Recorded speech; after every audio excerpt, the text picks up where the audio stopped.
kita nak buat ketupat sotong versi Kelantan untuk buka puasa hari ni. Pulut sikit, ngam-ngam dengan sotong tu.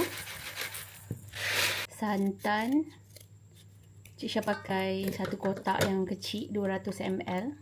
Pulut tadi kita rendam sekejap lah bagi dia lembut sikit. Dalam setengah jam jadilah. Okay, ni letak garam sikit. Lepas tu masukkan pulut dengan santan tadi dalam badan sotong. Tak payah penuh-penuh. 3/4 pun dah okey sebab kita nak masukkan balik kepala dia. Macam ni. Lepas tu pakai ni pencungkil gigi ni ataupun lidi pun boleh. Okey, yang ni. Cocokkan kepala dia sebab nanti takut dia terpisah daripada badan. Macam tu. Okey. Lepas tu terus letak kat dalam periuk dan buat sampai habis. Okey, dah siap.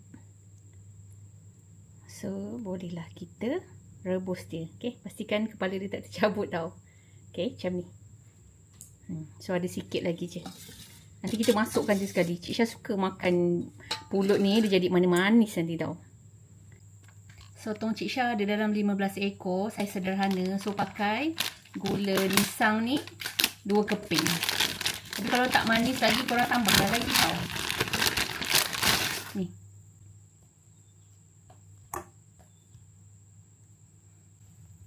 Lepas tu daun pandan. Santan yang tadi tu, kita masukkan dia sekali. Pulut yang lebih pun Cik Syah masukkan je juga. Kalau orang lain tak buat, Cik Syah buat. Sebab nanti pulut ni pun manis-manis juga. Lepas tu kita tambah air. Lepas tu kita on api, kacau-kacau sikit, tunggu gula ni semua larut. Tambahlah garam sikit lagi. Tu je. Kita biar je dia mendidih. Cik Syah on api perlahan sahaja Tu, gula dia dah hancur dah. Dah bertukar warna dah pun. Bau sedap. Okay, tengok color dia dah cantik dah. Pulut pun dah masak. Okay, dah siap.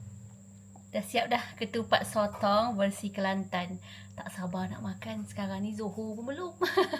Masak awal tak kalut. Okay.